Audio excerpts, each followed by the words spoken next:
Greetings, my dear viewer. You're on the channel The Price of Cheating. The channel is for those who appreciate traditional family values and condemn adultery. So be sure to subscribe to the channel. Let's get started. The living room was steeped in silence, an almost sacred stillness that carried the comfort of solitude. The soft glow of the TV reflected off the walls as the game played on, offering a welcome retreat from the noise of the world. I sank into the familiar embrace of my chair, a cold beer in hand, while Storm, our steadfast German shepherd, lay sprawled at my feet. His steady breathing filled the room with a rhythm that was both calming and grounding. Hannah was out with Lisa, and the kids were away for the weekend. For once, it was just me, the game, and Storm, a trifecta of peace that seemed to freeze time. In that perfect stillness, life felt unshakably whole. But that illusion didn't last. The creak of the front door shattered the quiet, an ordinary sound that heralded something extraordinary. Hannah stepped inside, her usual vivacious energy absent. Her face, normally so expressive, carried a weight I couldn't place, a quiet storm brewing behind her eyes. "Hey," I said, lowering the volume on the TV. "How was your night?" She didn't reply right away. Her gaze stayed fixed on the floor, her fingers nervously playing with the strap of her purse. The air between us grew heavy, thick with unspoken tension. After what felt like an eternity, she finally spoke, her voice soft yet piercing. "Brandon, we need to talk." I set my beer down, the gravity of her tone cutting through the calm. "What's going on?" I asked, keeping my voice as even as I could despite the sudden surge of anxiety. Her hesitation stretched the moment unbearably, but then she met my gaze. What she said next landed like a thunderbolt. "I want to sleep with someone else." For a second, the world blurred, her words ricocheting in my mind. I managed to choke out, "You... what?" "It's not you," she began, her voice quivering. "I love you, Brandon, I do. But I need to feel something different, something more. I've been lost and I need to feel alive again." I shot to my feet, the chair scraping harshly against the floor. I wasn't angry, not yet. What I felt was something deeper, a consuming disbelief that left me adrift. "Who is it?" I asked, my voice tight. Her eyes fell again. "Anthony Wilson," she whispered, barely audible. The name was a blow to the gut. Anthony, a colleague of hers. Someone I'd met a handful of times and never thought twice about. A man I'd trusted on the shallow merits of acquaintance. This wasn't a momentary lapse in judgment. It was deliberate, thought out. She was asking me to sanction the unraveling of everything we had built together. My mind raced as I began to pace the room, fists clenched against the wave of emotions threatening to consume me. "How long has this been going on?" I demanded, my voice strained. "It hasn't happened yet," she said quickly. "But I need this, Brandon. I need to feel wanted. I need to feel like more than just your wife. Please try to understand." Her plea felt like a knife twisting in my chest. All I could see was betrayal, raw and unforgivable. I brushed past her without a word, my only thought to escape the suffocating tension. Outside, the cold night air slapped against my face, but it did nothing to cool the inferno of confusion and pain inside me. When I returned, clarity had replaced the chaos of the moment. I didn't confront her outright. Instead, I planned. Over the next few days, I meticulously pieced together the truth. I knew her passwords, had access to her messages and emails. The picture that emerged was damning. Late-night calls, flirty texts. It wasn't physical yet, but it was real. It wasn't enough to know. I wanted justice, not just for myself, but for others caught in Anthony's web. Digging into his life, I unearthed a trail of deception. He wasn't just flirting with my wife, he was a serial cheater, betraying not only his fiancée Olivia, but others too, all while maintaining a facade of trustworthiness. I reached out to Olivia, sharing everything I had, texts, screenshots, the truth of who he really was. She deserved to know. Within hours, the fallout began. Olivia ended the engagement, and Anthony's carefully curated life crumbled in spectacular fashion. And Hannah? Her choice created a distance between us that could never be bridged. The weight of her actions lingered like an unspoken chasm, a reminder of what we once had and what she chose to destroy. In the end, I reclaimed my own power amidst the wreckage. It didn't erase the hurt, but it brought me clarity. I wasn't the one who broke us. That was her burden to carry, her regret to live with. Anthony was caught off guard, scrambling to make sense of the chaos descending upon him. But this was just the beginning of what I had in store. With the first steps of my plan underway, I advanced to the next phase, contacting his employer. After carefully analyzing his professional background, I uncovered discrepancies and anonymously sent an email detailing everything. The fallout was swift and merciless. Anthony never saw it coming. Within days, he was called into HR and placed on suspension pending a full investigation. The career he had worked so hard to build was now teetering on the edge of collapse. Meanwhile, Hannah remained completely unaware that I was the one pulling the strings. But I wasn't done yet. The next step was to ensure a public reckoning. I hosted a casual neighborhood gathering, unassuming on the surface, with light refreshments and polite conversation. Beneath the surface, though, I had a calculated agenda. As the evening reached its peak, I stood to propose a toast. To trust, I began, and the consequences when it's broken. The room fell silent, all eyes on me, as I queued up a projector. With a click, the screen filled with the damning evidence I had gathered, texts, emails, and photos that left no room for denial. The silence was deafening. Hannah's face went ghostly pale, and Anthony looked like a man crushed under the weight of his own actions. It was the exact moment I had envisioned. "You thought you could betray me and get away with it?" I said, my voice cold and steady. "You thought there wouldn't be repercussions?" Their stunned expressions said it all. In the days that followed, the fallout spiraled out of control. Anthony lost his job, and his professional reputation was destroyed. His relationship with Olivia crumbled under the weight of his disgrace. As for Hannah, she clung desperately to what was left of her own career, her reputation in tatters. But I wasn't done. I had yet to confront her directly. Hannah's life continued to unravel. Her once close social circle began to distance themselves, and the friendships she had painstakingly built fell apart. I observed her from a distance, watching as she struggled to salvage her dignity. But this was a mess of her own making. I made sure everyone knew the truth about who she really was. She attempted to reach out to me multiple times, but I ignored her messages. There was nothing more to discuss. The damage was done, and her words couldn't undo it. This wasn't about reconciliation. It was about ensuring she understood the weight of her betrayal. At work, her situation deteriorated further. Once valued colleagues avoided her, and her supportive boss withdrew. The cracks in her professional life grew wider until it was only a matter of time before her career fully imploded. By then, she was utterly isolated.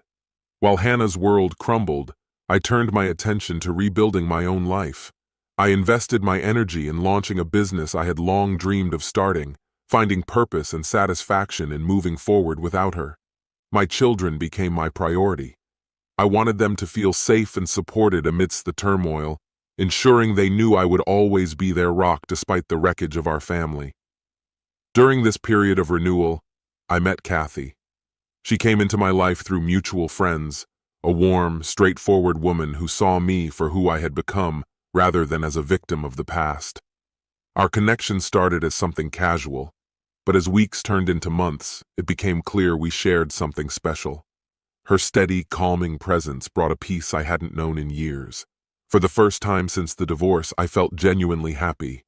This wasn't the fiery, impulsive passion I had once known with Hannah, but a mature, steady love rooted in understanding and growth. Kathy reminded me of how far I had come, but Hannah wasn't ready to let go. Desperate to salvage what little remained, she reached out to me one evening. Her call carried a tone of urgency, and though I considered ignoring it, I sensed she wouldn't stop until she had her say. Reluctantly, I agreed to meet her.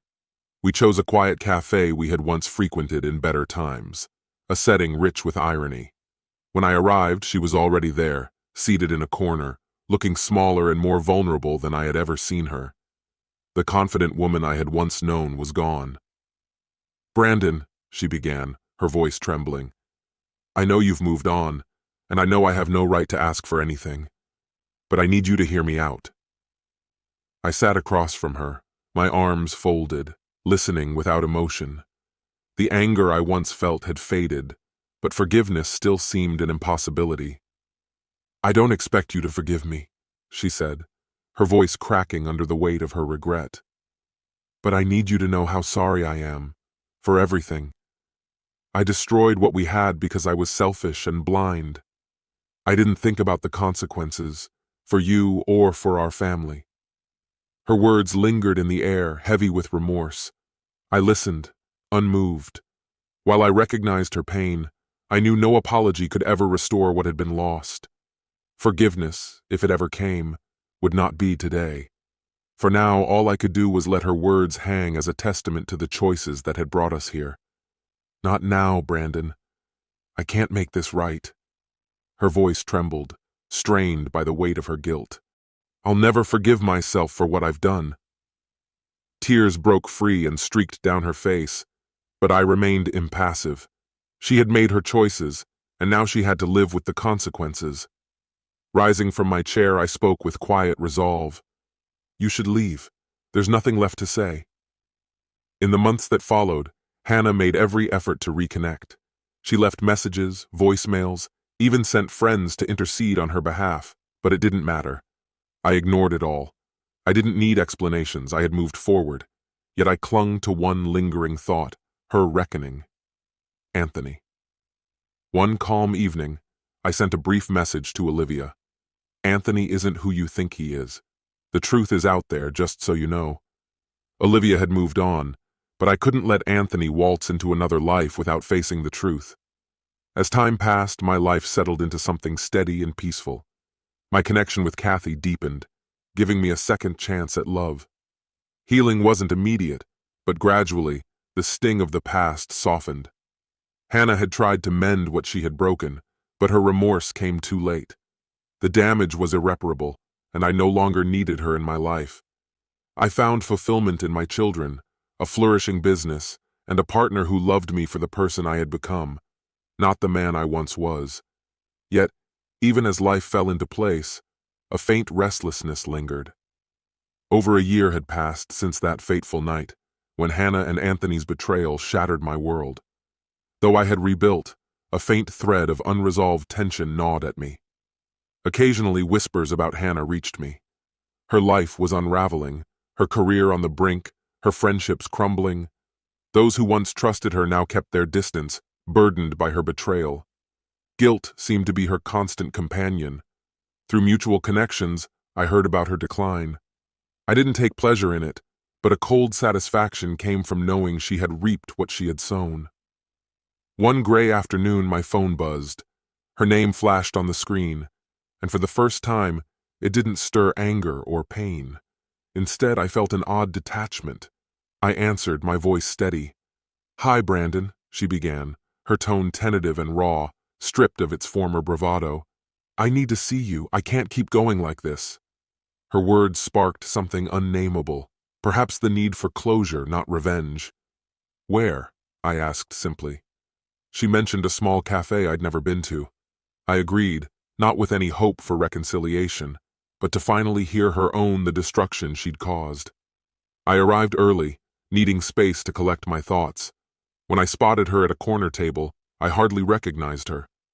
Time had etched weariness onto her features. Her once vibrant demeanor was gone, replaced by a somber, hunched figure. She stared into her coffee, unaware of my presence. When she finally looked up, her eyes were hollow, her face pale, and her expression laid bare with regret. "I don't even know why I'm here," she admitted softly. "I'm not asking for anything. I don't deserve anything." I sat across from her, calm. "Then why did you come?" "I just—" Her voice cracked. "I needed to tell you I'm sorry. For everything." I scrutinized her, unmoved. Apologies from her meant little. They were too late to matter. Still, her sincerity was undeniable. Her tone carried the weight of someone who truly understood what she had done. "Do you even realize what you destroyed?" I asked, my voice low but firm. "Do you grasp what you took from me?" Tears filled her eyes as she nodded. I know. I ruined everything, and I can never fix it. But I needed you to hear me say it. I needed you to know how sorry I am." Silence stretched between us. Seeing her this broken brought no triumph, only a sense of finality. This wasn't about revenge anymore. It was about ending a chapter. "I don't need your apology, Hannah," I said evenly. "I've moved on. I rebuilt what you broke, and you're not part of it." She held my gaze, her eyes reflecting sorrow and understanding. "I get it. I hope you find peace." I stood, steady and resolved. "I already have, and I don't need you to keep it." Without another word, I walked away, not bothering to look back. In the months that followed, my life flourished. Hannah's shadow receded into the distance, a memory I no longer felt the need to revisit. Kathy and I grew closer, creating something solid and untouched by past wounds. She didn't try to heal me. She didn't need to. She loved me as I was, a man who had endured and come out stronger. My business thrived, my children blossomed, and I faced the future with renewed optimism. Hannah's sporadic attempts to reach me went unanswered. Her apologies couldn't erase her choices or undo her self-inflicted ruin.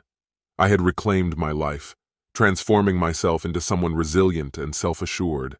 No longer defined by betrayal, I had risen above it. And neither Hannah, Anthony, nor the ghosts of what had been could take that away from me.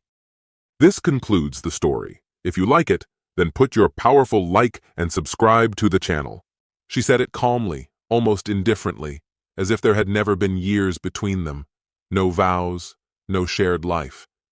He just stood there watching, silent, not because he had nothing to say, but because he understood. Nothing was falling apart in that moment. Everything was simply revealing its true place. No dramatic fights, no outbursts, just a coldness that couldn't be chased away by words or memories. He didn't try to stop her, didn't beg. Instead, he waited for the evening and made his move. From that point on, everything unraveled quickly. Unfamiliar faces, exposed names, illusions that vanished in an instant. Someone thought they were in control of the game, but he had already rewritten the rules, quietly, precisely, down to the last detail. And when it was all over, only one question remained: who underestimated whom? Hello, my friend. I'm so glad you stopped by my channel. If you're here for the first time, don't forget to subscribe and share this video with your friends or family. It really helps my channel a lot. Please tell me in which city or country you watched this video. I value every one of your comments. So let's get started. Juliana's voice cut through the room, sharp and incredulous. So that's it? I really just said that out loud, didn't I? You're seriously all right with me going on a date with someone else this Friday night? The shock in her voice couldn't be mistaken. I'm not okay with it, I answered calmly. But what choice do I have? You've made your stance obvious. I don't control you. Your choices are yours alone. Everything about her, the way she stood, the stubborn tilt of her chin, the cool determination in her stare, told me she was committed to doing exactly what she said. So tell me, what other option do I have? I continued. I'll be home later, she said, brushing my concern aside. Don't let your pride ruin this. I love you, and I'll make it right somehow. I looked at her directly, steady and unflinching. So, you admit this isn't right then? What? No, she said, recoiling. That's not what I meant. I deserve this. And you really think your parents, or mine, would support that idea?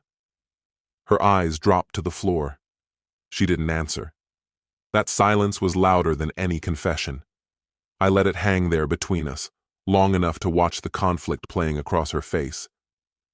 You know they wouldn't. And the fact that you even said you'll make it up to me?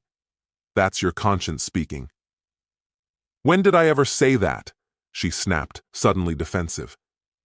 Why else would you need to make amends if you weren't doing something wrong?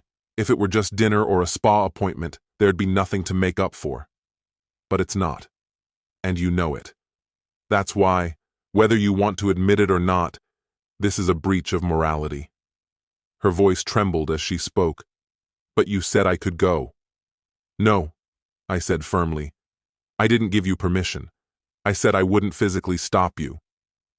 I hesitated, then added, I wish you'd choose to spend the evening with me instead, or stay home. We could go to those places together, dinner, dancing, any time. But we both know this isn't about food or nightlife. This is about the kind of man you're curious about. And I'm not some corporate brand you're trying to partner with. I hope you realize how much I want to be with you. She didn't answer, just looked away again. What's his name? I asked quietly. That doesn't matter, she muttered. All right then. I won't argue anymore, but hear me out. I don't want you going anywhere with this Prince Charming, and yes, there will be consequences. She scoffed. Oh yeah? What kind? The same kind you've already triggered by entertaining him, I said. You'll see soon enough. You're not just beautiful, you're smart. I've told you that again and again, not out of obligation, but because it's true. So I'll let you figure out for yourself what happens when you choose him over me. You're bluffing, she said. You love me. You always give me what I ask for. And right now, this is all I'm asking. I told you, I'll come back. We'll love each other again, grow old together. I can't force you to be wiser, I said quietly. But don't pretend no one warned you. From here on out, you're walking alone. I picked up my keys and left, cutting off whatever words she was about to say. In the days that followed, the apartment felt colder, more distant. By Thursday, the air between us had turned to stone. I packed my clothes and relocated to the guest bedroom. She stood in the doorway, confused. Frederick, what are you doing? I paused, folding a shirt, and looked up. I guess I thought better of you. What does it look like I'm doing? You're seriously moving out? She asked, the first sign of concern flickering in her expression. Yes, I said. My wife decided to test the waters with someone new. You think I'm going to lie beside someone who's already emotionally gone? Her laugh was bitter, biting. You're unreal.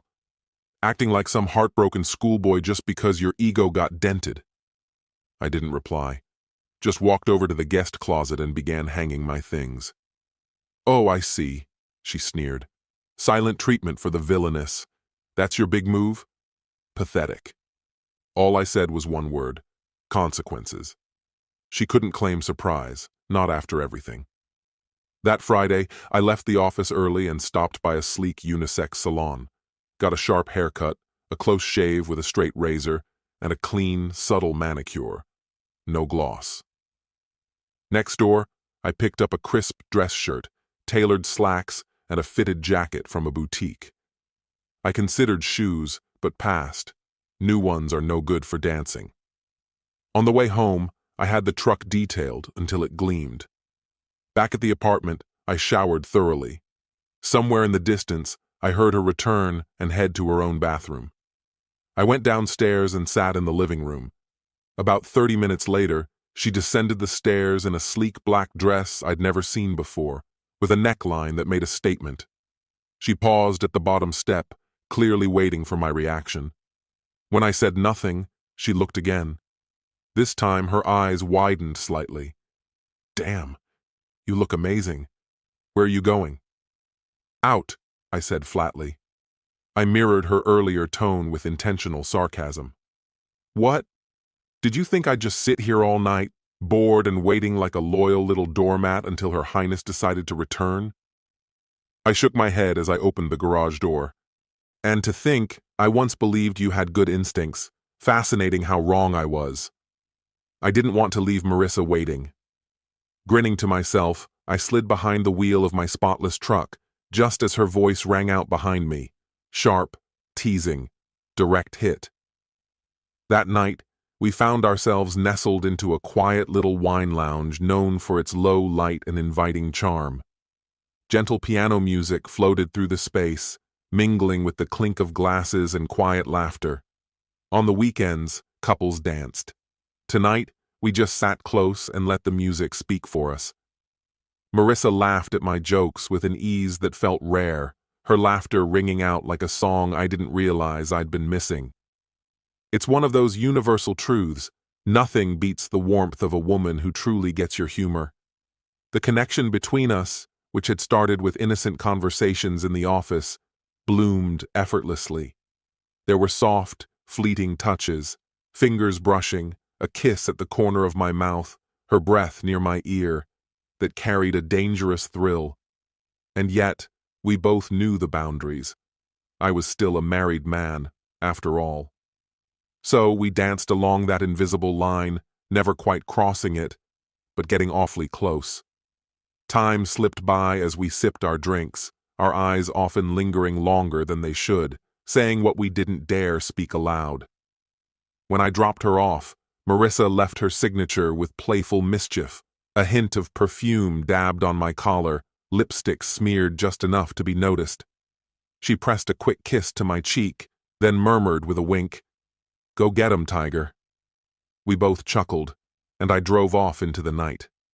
I walked through the front door just before 10, already bracing for the storm. Juliana met me with fire in her eyes. "Where the hell have you been?" "None of your business," I replied, my voice cool.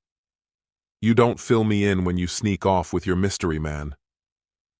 If you'd spent less time lying and sneaking around, maybe I'd ask if you were being safe. But the truth is, I stopped caring. You made things painfully clear, and in a strange way, I'm grateful. "What the hell are you talking about?" she demanded, tension thick in her voice. I stared straight at her. If you hadn't been dumb enough to suggest we open this marriage, I never would have gotten so close to Marissa. She's incredible, by the way, and drop-dead gorgeous. I gave a half smile. "Thanks for that, by the way," Juliana screamed, loud, piercing. For a second, I glanced toward the blinds, wondering if the neighbors would call in a noise complaint. "You want to know why I chose her first?" I said calmly. "Because I knew it would drive you up the wall." Her expression twisted, stunned and slack-jawed. "What did you just say?" "You heard me. You keep getting credit you don't deserve. This isn't complicated. You tossed our marriage aside like trash, chasing after some faceless nobody. You dressed up in outfits you never once wore for me, acting like some lovesick teenager, and now you're shocked I finally stopped waiting around?"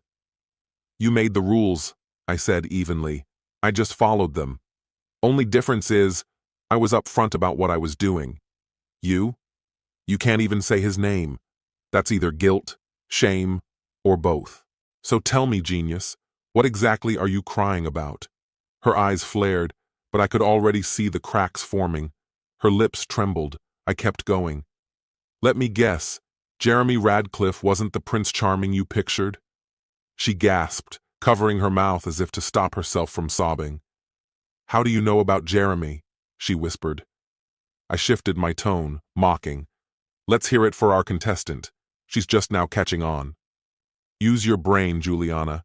You work with a dozen women who all talk, and Jeremy's known for being a serial flirt. You used to laugh along with the gossip. Did it never occur to you that maybe you were just next on his list? Your so-called friends didn't hold back. For weeks, they've been filling me in on how you were falling all over yourself for him. Honestly, you didn't look like a victim. You looked like a volunteer. One of them said you gave him these pathetic, moony eyes. Maybe he dumped someone to chase you, maybe not. Either way, karma's a killer." "Oh, and tonight?" I added, tilting my head. "Tonight was supposed to be your big night, wasn't it? A room at the Marriott, right?" I watched her closely. That's his move. First night's all glitz at the Marriott, then it's straight to her place or a budget motel after that. You really didn't know? Her face collapsed as the truth hit. Her defenses crumbled. She fell apart, tears pouring freely now. "Oh, Frederick," she sobbed. "I've been so incredibly stupid. I don't even know how you can stand to look at me." "Well," I said, steady and final, "you won't have to much longer." "Because I'm done, Juliana. I'm done being married to someone who's this reckless, this weak. The divorce papers will be on the counter tomorrow morning. There's 3 months left on this lease.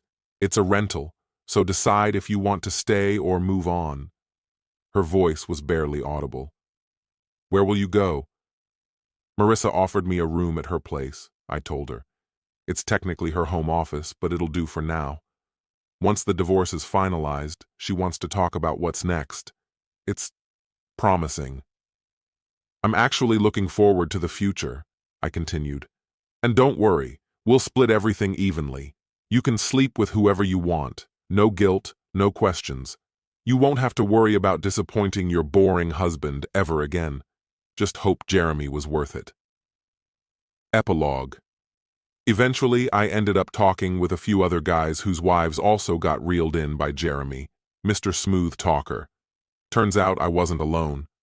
Misery loves company, sure. But more than that, it breeds clarity and resolve. One evening, shortly after clearing away the remnants of dinner, he stepped outside, only to be met with a scene of calculated destruction. His car had been ruthlessly vandalized. Every window shattered, the paint clawed with deep, malicious gouges, the seats smeared with what appeared to be soiled baby diapers, and all 4 tires stripped clean off. Other damages hinted at a chilling level of intent. As he stood frozen, trying to comprehend the devastation, 3 masked figures, dressed head to toe in black, emerged soundlessly from the shadows. They stripped him of his possessions and delivered a savage, targeted assault, leaving him curled in agony. Law enforcement couldn't piece it together. The level of violence, particularly the deliberate trauma inflicted on his lower body, didn't line up with a simple robbery for a knockoff Rolex and a half-empty wallet. Surveillance cameras, which might have caught the incident, had been systematically disabled. There were no bystanders, no usable footage, and no leads. The case stalled almost instantly. The officers assigned to investigate were reportedly occupied elsewhere that night, deep into a private poker game at a colleague's home. After weeks of recovery, Jeremy made a decision. He packed up his life and left the state behind. Where he landed is still unclear, and frankly, it doesn't matter much now. Juliana also moved forward, first relocating to her own apartment, and eventually leaving the city completely. Once she understood that I had found stability and warmth with Marissa, she chose to sever all remaining ties and begin anew somewhere far away. Our paths never crossed again. For a while, Marissa and I stayed together, but over time, we both came to the same quiet realization. Physical comfort didn't equate to lasting peace. Eventually, I bought a townhouse nearby and carved out a simpler, more solitary life. In the years that followed, I changed. I became more grounded, more resilient in mind and body. Through regular visits to the gym, I met someone unexpected. What started as easy conversation and shared routines slowly deepened into something far more meaningful. With her, I experienced a kind of fulfillment I hadn't known in years, rooted in genuine care, emotional depth, and intellectual connection. This story has come to an end. What's your opinion? Share it in the comments, my friend. And if you liked this story, check out other exciting videos on my channel.